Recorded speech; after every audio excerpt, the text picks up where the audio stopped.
नमस्कार विद्यार्थी मित्रों, सरस्वती ग्रुप संचालित ई लर्निंग सिस्टम में आप सब विद्यार्थियों हार्दिक स्वागत है। धोरण 11 वाणिज्य व्यवस्था और संचालन अत्यारे આપણે અભ્યાસ કરી રહ્યા છીએ ચેપ્ટર નંબર 8 ધંધાકીય મૂડીના પ્રાપ્તિ સ્થાન। લાસ્ટ લેક્ચરમાં મિત્રો છે આપણે ઇક્વિટી શેરના પ્રકારો, ત્યાર પછી પ્રેફરન્સ શેર એટલે શું અને એના લક્ષણો જોયા હતા અને એક ટૂંકો ક્વેશ્ચન જોયો હતો પ્રેફરન્સ શેરના પ્રકારો। 2 પ્રકારો હતા, 20 વર્ષ પહેલા પરત કરી શકાય તેવા અને 20 વર્ષ પછી પરત કરી શકાય તેવા। ત્યાર પછીનો આપણે ક્વેશ્ચન નંબર ત્યાર પછીનો જોશું એટલે કે ક્વેશ્ચન નંબર 6 જોશું। ક્વેશ્ચન નંબર 6 તફાવત આપો।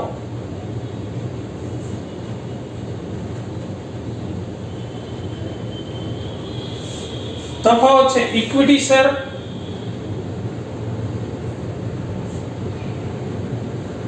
અને પ્રેફરન્સ શેર।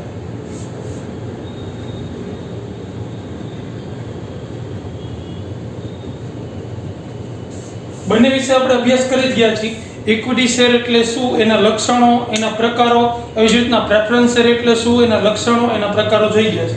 એના ઉપરથી આપણે તફાવત છે એ લખી શકાય। પહેલો મુદ્દો લખી શકાય ફરજિયાત।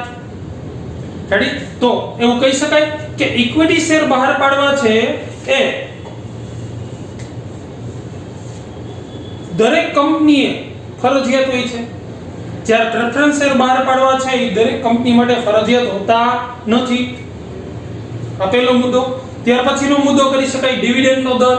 તો કે ઇક્વિટી શેરમાં ડિવિડન્ડનો દર કેવો હોય છે? અનિશ્ચિત, કારણ કે ધંધાના માલિકો કહેવાય, નફો વધે તો ડિવિડન્ડ મળે, કેટલું મળે એ નક્કી હોય, ત્યારે પ્રેફરન્સ શેર ઉપર નક્કી કરેલું ડિવિડન્ડ છે એ ફરજિયાત મળે છે।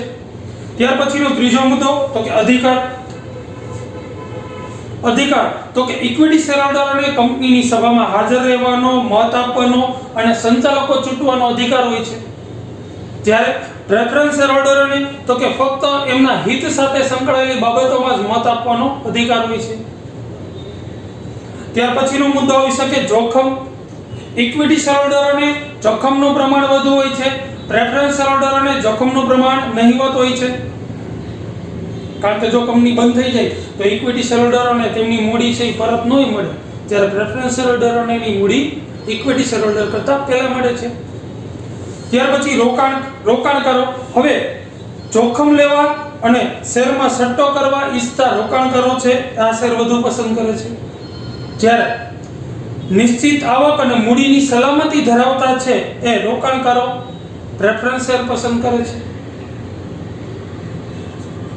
બજાર ભાવ। ઇક્વિટી શેરના બજાર ભાવમાં છે એ વધઘટ થાય છે, જ્યારે પ્રેફરન્સ શેરના બજાર ભાવમાં છે એ વધઘટ થતી નથી, એટલે કે એના ભાવ કેવા રહે છે? સ્થિર રહે છે। ત્યાર પછી મૂડીમાં વૃદ્ધિ। આ પ્રકારના શેરમાં હકના શેર, બોનસ શેર વગેરેને કારણે છે મૂડીમાં વૃદ્ધિ થાય।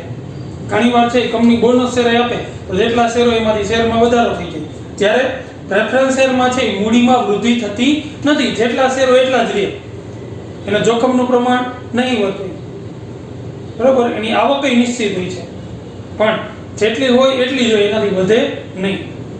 ક્લિયર? તો આ પ્રકારે છે આપણે લખી શકાય, જે તમારી ચોપડીના પેજ નંબર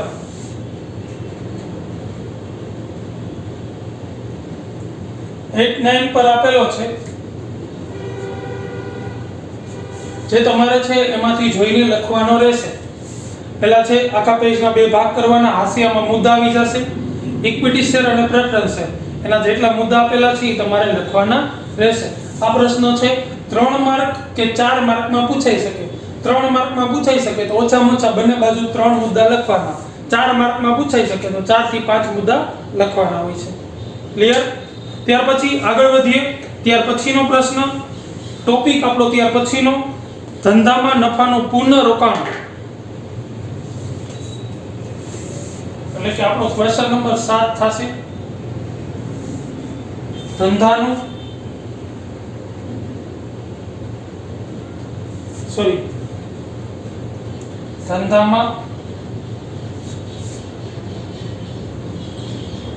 નફાનું પુનઃ રોકાણ બરોબર, આપણો ટોપિક છે ત્રીજો ટોપિક ધંધાનું નફામાં પૂર્ણ રોકાણ. આવી રીતના પણ પૂછાઈ શકે કે ટૂંક નોંધ લખો અથવા સમજાવો. બરોબર, અથવા આ પ્રશ્ન કઈ રીતના પૂછાઈ શકે કે ધંધામાં રાખી મૂકેલી કમાણી વિશે ટૂંક નોંધ લખો અથવા ધંધામાં રાખી મૂકેલ કમાણી, ધંધામાં રાખી મૂકેલ કમાણી વિશે ટૂંક નોંધ લખો.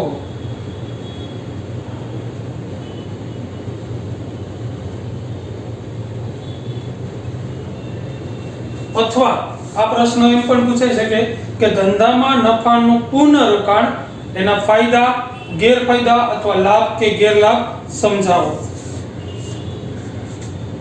અથવા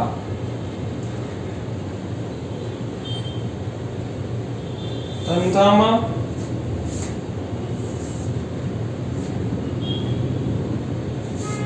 નફાનું પૂર્ણ રોકાણ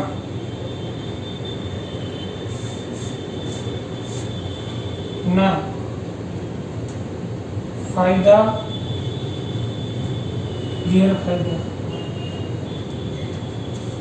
અથવા લાભ કે ગેરલાભ સમજાવો.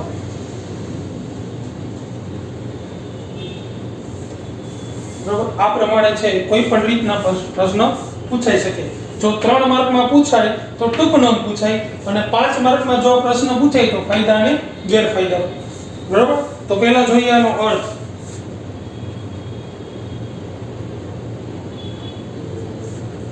હવે નફાનું પૂર્ણ રોકાણ, એના નામ ઉપર જ એનો અર્થ આવે છે કે ધંધામાં જે વાર્ષિક હિસાબો થાય ને નફો થાય, એ નફો જ છે પાછો એમાં રોકાણ કરવું.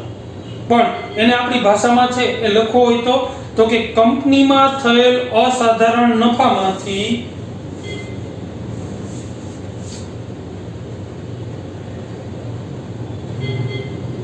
કંપનીમાં થયેલ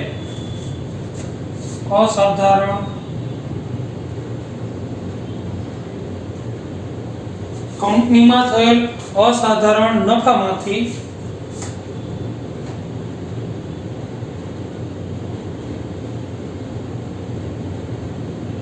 બધો જ નફો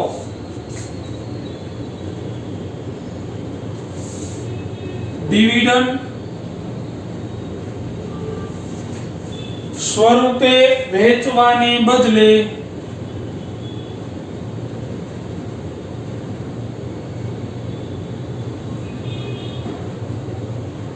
બરાબર, કંપનીમાં થયેલ અસાધારણ નફામાંથી બધો જ નફો ડિવિડન્ડ સ્વરૂપે વહેંચવાને બદલે અમુક ટકા નફો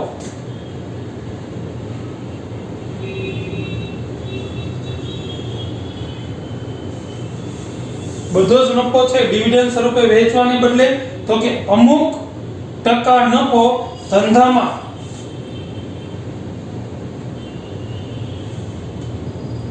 પુનઃ રોકાણ કરવામાં આવે.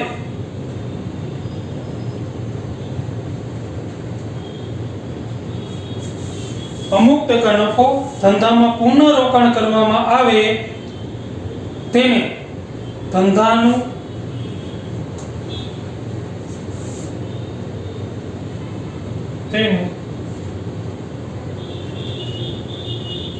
નફાનું પુનઃ રોકાણ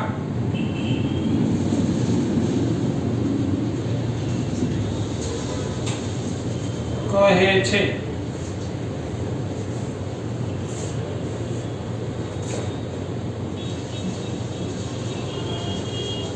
બરાબર, જો કંપનીમાં જે નફો થાય છે અસાધારણ, એ નફામાંથી બધો જ નફો ડિવિડન્ડ તરીકે વહેંચવાને બદલે અમુક ટકા નફો છે એ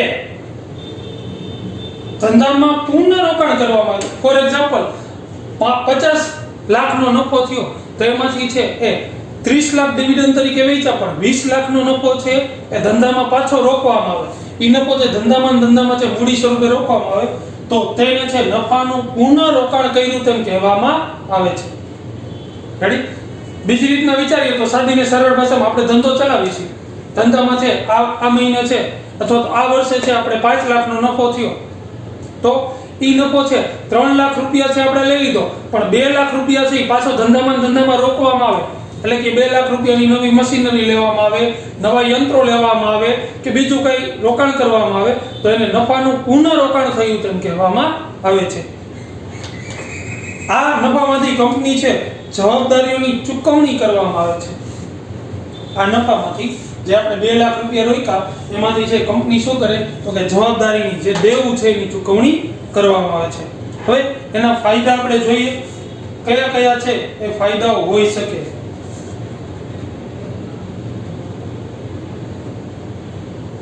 જો નફાનું પુનઃરોકાણ કરવામાં આવે તો કયો લાભ મળી શકે તો કે પહેલો લાભ છે મંદીના સમયે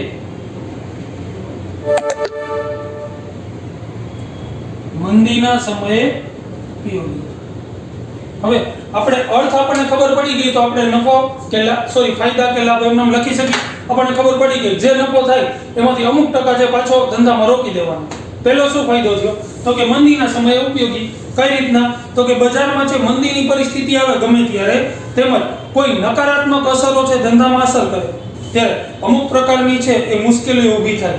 આ મુશ્કેલીઓનો સામનો કરવા માટે તો કે ધંધામાં જે રાખી મૂકેલી કમાણી છે એનો ઉપયોગ છે એ પુરવાર અથવા તો એનો ઉપયોગ છે ફાયદાકારક સાબિત થાય છે. ગમે ત્યારે ધંધામાં ક્યારે તેજી ક્યારે મંદી આવી નક્કી હોતું નથી પણ અચાનક જો મંદી આવી ગઈ અને એની નકારાત્મક અસર આપણા ધંધામાં પડી, ધંધામાં મૂડીની જરૂરિયાત ઊભી થઈ તો કે આવો રાખી મૂકેલી કમાણી છે કે પુનઃરોકાણ છે એનો છે એ લાભ લઈ શકાય અને મંદી સામે લડી શકાય, હરીફાઈ સામે લડી શકાય છે. આ પહેલો ફાયદો. બીજો ભાવિ યોજનાઓના અમલ માટે ઉપયોગી.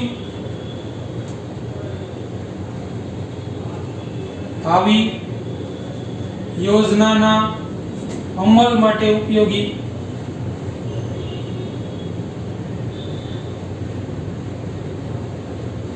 ભાવિ યોજના ભવિષ્યમાં છે એ કોઈ યોજના છે આપણે અમલમાં મૂકવી છે કે ઈ ધંધાકીય એકમનો વિકાસ માટેની હોઈ શકે, વિસ્તરણ માટેની હોઈ શકે કે આધુનિકરણ માટેની હોઈ શકે. ધંધાનો વિકાસ કરવો છે તો વિસ્તરણ, બીજી બ્રાન્ચ શરૂ કરવી છે અથવા કોઈ નવી ટેકનોલોજી લેવી છે તો આવી યોજનાના અમલ માટે જે આ રાખી મૂકેલી મૂડી છે એનો ઉપયોગ કરી શકાય છે અને જે આપણે અગાઉથી ધારેલો જે કંઈ યોજનાઓ છે એને અમલમાં મૂકી શકાય છે. આ તો કે ભાવિ યોજનાના અમલ માટે. ત્યાર પછી નવી મિલકતોની ખરીદી માટે. ત્રીજો લાભ છે નવી મિલકતોની ખરીદી માટે. નવી મિલકતો ધંધામાં છે નફાનું પુનઃરોકાણ છે એ કરવામાં આવે તો ભવિષ્યમાં છે એ કોઈ નવી મિલકત ખરીદવી હોય તો એ સરળતાથી ખરીદી કરી શકાય. કોઈ નવી ટેકનોલોજી ખરીદવી છે, કોઈ નવા યંત્રો ખરીદવા છે તો જો નફાનું ધંધામાં પુનઃરોકાણ કરેલું હોય દર વર્ષે તો આસાનીથી તમે કોઈ યંત્ર ગમે ત્યારે ખરીદી શકો. ફોર એક્ઝામ્પલ તમે છે દરરોજ તમારી જે આવક છે એમાંથી દર મહિને છે 2-3 હજાર રૂપિયા છે રાખી મૂક્યા હોય બચત તરીકે તો 5-10 વર્ષ પછી તમારે અત્યારે બાઇક છે એ 5-10 વર્ષ પછી છે બાઇક જૂનું થઈ જશે. હવે જ્યારે નવું ખરીદવાનું થાય ત્યારે તો કે તમે દર મહિને છે 2-3 હજાર રૂપિયા તો છે એ અલગ રાખ્યા છે એ 5-10 વર્ષ પછી ઘણી બધી બચત થઈ જશે તો એમાંથી તમે આસાનીથી છે કે તમે નવું બાઇક ખરીદી શકો છો. રેડી? ત્યાર પછીનો સ્થિર ડિવિડન્ડની નીતિ જાળવવા માટે.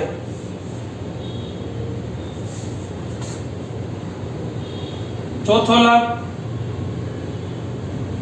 સ્થિર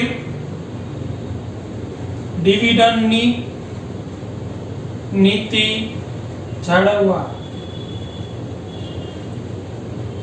હવે ડિવિડન્ડ એટલે શું ખબર છે કે કંપની છે એ એમના શેરહોલ્ડરોને દર વર્ષે નફામાંથી બધી જવાબદારીઓ ચૂકવી દીધા બાદ ડિવિડન્ડ છે એ ચૂકવે છે,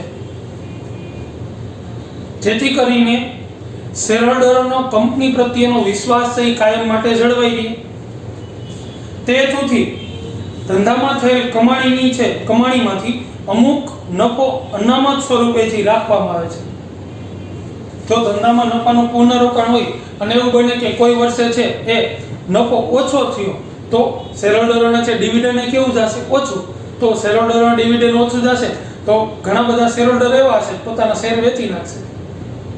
રેડી? તો મૂડી છે એ ઓછી થઈ જશે કંપનીમાં. આવું ન થાય ત્યારે શું કરવાનું? તો કે જે વર્ષે ઓછો નફો થયો છે એ વર્ષે દર વર્ષે જેટલું ડિવિડન્ડ આપવું હોય ને એટલું આપવા માટે તો કે રાખી મૂકેલી કમાણીમાંથી પૈસા આપી શકાય. ડિવિડન્ડની નીતિ જળવાઈ રહે. દર વર્ષે જેટલું ડિવિડન્ડ છે એટલું તો ડિવિડન્ડ આપણે આપી શકીએ. અને શેરહોલ્ડરનો વિશ્વાસ છે એ કાયમી માટે કંપનીમાં જળવાઈ રહે. ત્યાર પછી બોજ યુક્ત મિલકતો.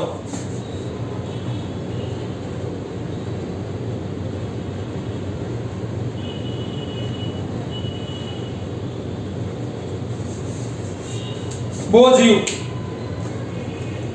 જે ધંધામાં નફાનું પુનઃ રોકાણ કરવામાં ન આવે અને કોઈ ભાવિ યોજના અમલમાં મૂકવાની હોય તો કંપનીની મિલકત છે એ ગીરવે મૂકવી પડે, અથવા ગીરવે કોઈ મિલકત મૂકીને નાણાં ઉછીના મેળવવા પડે. જે કંપની છે એ આવું નફાનું ધંધામાં પુનઃ રોકાણ ન કરે અને જો એની ભાવિ કોઈ યોજના હોય એને અમલમાં મૂકવી અને પૈસા ન હોય તો શું કરવાનું? કે ફરજિયાત લોન લેવી પડે. લોન લેવા માટે તો કે કોઈ પણ મિલકત શું કરવી પડે? ગીરવે મૂકવી પડે. પરિણામે મિલકત ઉપર શું થાય? તો કે બોજ ઊભો થાય. બરોબર? પરંતુ જો નફાનું પુનઃરોકાણ કરવામાં આવે તો ભાવિ યોજનાઓના અમલ માટે છે મિલકતો ગીરવે રાખવી પડતી નથી અને એની ઉપર બોજ છે ઊભો થતો નથી. બરોબર? ત્યાર પછીનું ઉછીની મૂડી પરત કરી શકાય. છઠ્ઠું, ઉછીની મૂડી પરત કરવા માટે. ઉછીની મૂડી ધંધાએ છે જો કોઈ પણ કારણસર છે ઉછીની મૂડી લીધી હોય, બરોબર, તો તેની ચૂકવણી છે આ પ્રકારનો જે નફો રાખી મૂકેલો છે એમાંથી જ્યારે એનો સમયગાળો થાય ત્યારે આસાનીથી પરત કરી શકાય છે અને કંપનીની શાખ અને પ્રતિષ્ઠા કાયમી માટે જાળવી શકાય છે. બરોબર? ત્યાર પછી મૂડી પડતરમાં ઘટાડો.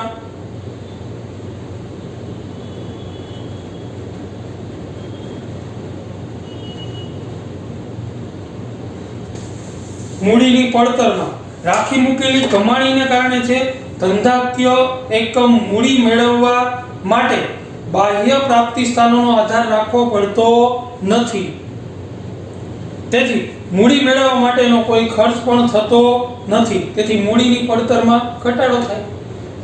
જો દર વર્ષે છે કંપની પોતાનો નફો થાય એમાંથી થોડા પૈસા છે રાખી મૂકે અને ભવિષ્યમાં છે એ ગમે ત્યારે બીજી શાખા ઊભી કરવી છે, ધંધાનો વિસ્તાર વધારવો છે, કોઈ નવી યોજના અમલમાં મૂકવી છે, કોઈ મિલકતો ખરીદવા છે, કોઈ નવી ટેકનોલોજી ખરીદવી છે, આ સમયે મૂડીની જરૂરિયાત ઉદ્ભવે તો જો રાખી મૂકેલી કમાણી છે એ ન હોય તો શું કરવું પડે? ફરજિયાત છે કે બાહ્ય પ્રાપ્તિ સ્થાનોનો ઉપયોગ કરવો પડે. કાં નવા શેર બહાર પાડવા પડે, કાં તો કે બેંકમાંથી લોન લેવી પડે, કાં તો કે ઉછીની મૂડી મેળવવી પડે, ઉછીના નાણાં લેવા પડે. અને એ મેળવવા માટે તો કે છે ખર્ચ થાય, શેર બહાર પાડવાનો ખર્ચ થાય, ઉછીના નાણાં લ્યો તો એનું વ્યાજ ચૂકવવું પડે. બરોબર? પણ જો રાખી મૂકેલી કમાણી હોય તો કે ભાવિ યોજના કે કોઈ પણ કારણસર પૈસાની જરૂર પડે તો રાખી મૂકેલી કમાણીમાંથી લઈ શકાય અને છે એ મૂડીની પડતરમાં શું કરી શકાય? ઘટાડો કરી શકાય. અને ત્યાર પછીનું લક્ષણ માલિકીના ભંડોળ. આઠમું લક્ષણ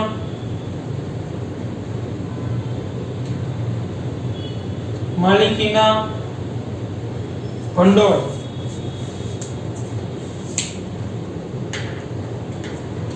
નફાનું પુનઃરોકાણ એ માલિકીની જ મૂડી હોવાથી આ મૂડી ઉપર કોઈ પણ જાતનું વ્યાજ ચૂકવવું પડતું નથી.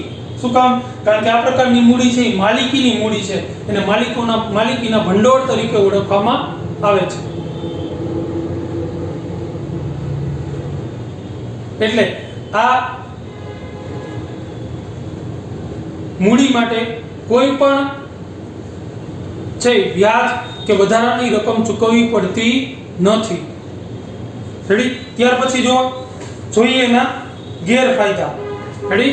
આપણે લાભ જોયા કે આટલા લાભ થાય જો તમે ધંધામાં રાખી મૂકેલી કમાણી હોય, નફાનું પુનઃરોકાણ હોય તો આટલા લાભ છે એ મેળવી શકાય. હવે એના ગેરફાયદા જોઈએ.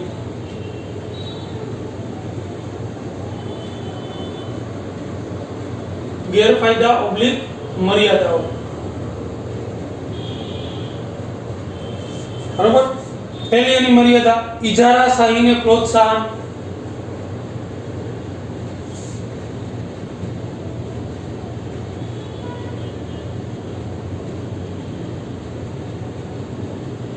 તો ઇજારાશાહી એટલે શું? તો કે જો તમે બજારમાં એક જ વ્યક્તિ હોય, કોઈ પણ વસ્તુ બનાવવાવાળાની વેચવાવાળા, તમે ધારો એ ભાવ લઈ શકતા હોય, ધારો એટલો નફો લઈ શકતા હોય, તો એમ કહી શકાય કે તમારો બજારમાં ઇજારો છે અને તમે માંગો એ ભાવ ફરજિયાત છે ગ્રાહકે ચૂકવવા જ પડે. શું કામ? કારણ કે બીજી વસ્તુ તો એવી કોઈ વેચતા નથી, બનાવતા નથી. તો આને છે પ્રોત્સાહન મળે છે. તો ધંધામાં છે વધુ પડતું જો નફાનું પુનઃરોકાણ કરવામાં આવે તો ઇજારાશાહીને શું મળે? પ્રોત્સાહન. કારણ કે એની પાસે મૂડી વધુ હોય. મૂડી વધુ એટલે શેર બહાર ન પડે, અને શેર બહાર ન પાડે એટલે તો કે છે એ બીજા કોઈ વ્યક્તિને કોઈ પણ નિર્ણય લેવા માટે કોઈ વ્યક્તિને મત આપવાનો બીજો કોઈ અધિકારી ન હોય, એ ધારે એવું કરી શકે, ધારે એવો ઠરાવ પસાર કરી શકે, ધારે એવું છે એ ધંધામાં કંપનીમાં છે એ નવું છે એ પોતે ઈચ્છે એવું કરી શકે છે. તો એમ કહી શકાય કે ઇજારાશાહીને શું મળે? પ્રોત્સાહન મળે. ત્યાર પછી સટ્ટાખોરીને ઉત્તેજન મળે. બીજો ગેરફાયદો સટ્ટાખોરીને ઉત્તેજન. સટ્ટાખોરી એટલે શું? હવે સટ્ટાખોરી એટલે શું? તો કે તમે જે કોઈ વસ્તુ છે એ ગમે ત્યારે એક સામટી બજારમાં જેટલી એટલી ખરીદી લ્યો અને બજારમાં છે એ વસ્તુની અછત ઊભી કરો અમુક સમય પછી, અને પછી વસ્તુના ભાવ જ્યારે વધે અથવા તો વસ્તુની અછત ઊભી થઈ જાય પછી વધુ ભાવ તરીકે એને વેચો. એને સટ્ટાખોરી કહેવામાં આવે છે. બરાબર? ફોર એક્ઝામ્પલ, અત્યારે છે એ તમે બજારમાંથી છે ડુંગળી જેટલી હોય એટલી બધી ખરીદી લ્યો, બધી ડુંગળી ખરીદી લ્યો, બજારમાં જેટલી યાર્ડમાં જેટલી આવે એ બધી ખેડૂતો પાસેથી બધાય પાસેથી એને સાચવી રાખો. પછી તો કે જ્યારે છે આની સીઝન વહી જાય 2, 4, 5 મહિના પછી, ત્યારે છે બજારમાં અછત ઊભી થાય, કારણ કે બધી તમે ખરીદી લીધી હોય. અત્યારે ભાવ છે એ 20 રૂપિયા 30 રૂપિયા કિલો હોય, પછી અછત ઊભી થાય એટલે મેળે છે એના ભાવમાં શું થઈ જાય? વધારો. 30 રૂપિયા હોય એના 100 રૂપિયા થઈ જાય, પછી વેચો. આને સટ્ટાખોરી કહેવામાં આવે છે. ઘણીવાર ધંધાના સંચાલકો શું કરે કંપનીમાં કે ઓછું ડિવિડન્ડ ચૂકવી વધારાનો મોટા ભાગનો કંપનીનો જેટલો નફો થતો હોય ને એમાંથી 80% નફો તે ધંધામાં પુનઃરોકાણ કરે અને 20% નફો ડિવિડન્ડ તરીકે ચૂકવે. એટલે તો કે સંચાલકો છે એ મેળે 20% નફો ચૂકવે એટલે સંચાલકોને શું થાય? તો કે હવે ડિવિડન્ડ આમાં વધશે નહીં, એટલે કે શેરના ભાવ મેળે શું થશે? ડાઉન થશે, ઘટશે. એટલે જે શેર હોલ્ડરો છે એ પોતાના શેર વેચી દેશે, ત્યારે સંચાલકો શું કરે? બધા શેર ખરીદી લે, બધા શેર બજારમાંથી. પછી તો કે ભવિષ્યમાં છે ઊંચું ડિવિડન્ડ જાહેર કરે અને શેરનો ભાવ વધારે, પરિણામે સંચાલકો છે ઊંચા ભાવે શેર વેચે. આ સટ્ટાખોરીને પ્રોત્સાહન મળે. ફરીથી કહું છું, કંપની જેટલો નફો કરે એમાંથી 80% નફો જે ધંધામાં પુનઃરોકાણ કરે, 20% રાખે, એમાંથી છે એ જવાબદારીઓ ચૂકવે અને ડિવિડન્ડ ચૂકવે. એટલે ડિવિડન્ડ કેવું ચૂકવાય? ઓછું ચૂકવાય. એટલે શેર હોલ્ડરો શું વિચારે કે આ કંપની છે એ હવે જાજુ ડિવિડન્ડ ચૂકવી શકશે નહીં, એટલે એના શેરના ભાવ ઘટે. શેરના ભાવ ઘટે એટલે બધા જે શેર હોલ્ડરો છે એ પોતાના શેર વેચી નાખે. ત્યારે સંચાલકો શું કરી લે? એ શેર ખરીદી લે. પછી આ શેર ખરીદી લે અને ભવિષ્યમાં શું કરે? તો કે ઊંચું ડિવિડન્ડ જાહેર કરે. ઊંચું ડિવિડન્ડ જાહેર કરે એટલે શેરના ભાવમાં શું થાય? ઉછાળો. શેરના ભાવ વધે એટલે સંચાલકો બજારમાં છે ઊંચા ભાવે છે એ શેર વેચે. રેડી? તો આવી રીતના પ્રોત્સાહન મળે સટ્ટાખોરીને. ત્યાર પછી આર્થિક રીતે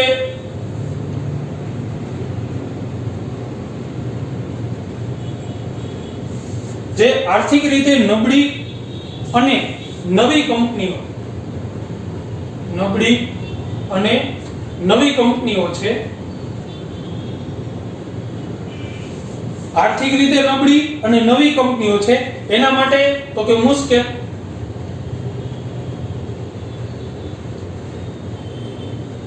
નફાનું પુનઃરોકાણ કરવું કેવું હોય છે તો કે મુશ્કેલ. શું કામ? કારણ કે નવી કંપની છે એને તો હજી છે નફો થયો હોય, એ હજી જેને ખર્ચો કર્યો હોય એ પૂરો ન થયો હોય. તો આર્થિક રીતે નબળી અને નવી સ્થપાતી કંપની હોય એના માટે જે નફાનું પુનઃરોકાણ કરવું મુશ્કેલ હોય છે. શું કામ? કે આ વર્ષે જે કંપનીઓની સ્થાપના થઈ એને તો ઓલરેડી પહેલા કેટલો ખર્ચો કરીને સ્થાપના કરી હોય, હજી ઈ ખર્ચાઓ પૂરા નથી હોય તો નફાનું પુનઃરોકાણ શક્ય નથી, અથવા જે કંપની ઓછો નફો કરે છે એના માટે શક્ય નથી. ત્યાર પછી નાના રોકાણકારોને લાભ નહીં.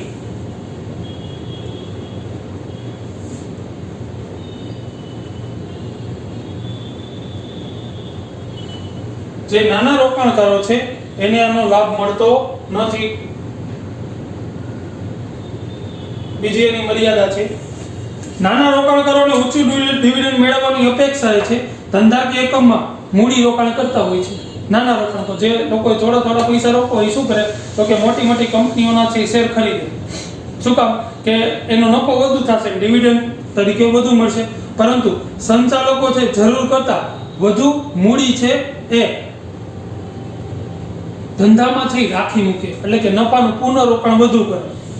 તેથી નાના રોકાણકારોને ડિવિડન્ડ કેવું મળે? ઓછું, કે એને લાભ થાય નહીં. ખાસ કરીને જે નાના રોકાણકારો છે એ શું કામ મૂડી રોકાણ કરતા હોય છે, શેર ખરીદતા હોય કે ભાઈ એ હેતુથી કે એ કંપનીનો નફો વધશે અને આપણે ઓછા પૈસા રોકવાથી વધુ રકમ ડિવિડન્ડ સ્વરૂપે મળશે. પણ સંચાલકો શું કરે તો કે વધુ છે એ નફાનું પુનઃરોકાણ કરે. 80% નફો ધંધામાં પાછો રોકે, 20% નફામાંથી જે જવાબદારીઓ ચૂકવે ડિવિડન્ડ જાહેર કરે. એટલે નાના રોકાણકારોને છે આનો લાભ મળતો નથી. આની મર્યાદા છે. ક્લિયર? તો આપણે એના લાભ જોયા. આ પ્રશ્ન છે જો આમ પૂછાય તો ટૂંકનોમ તરીકે પૂછાય, જો 5 માર્કમાં પૂછો હોય તો એના ફાયદા અને મર્યાદા પૂછાઈ શકે. તો જો કાં તો છે એ ફાયદા જ પૂછાય અને કાં મર્યાદા પૂછાય.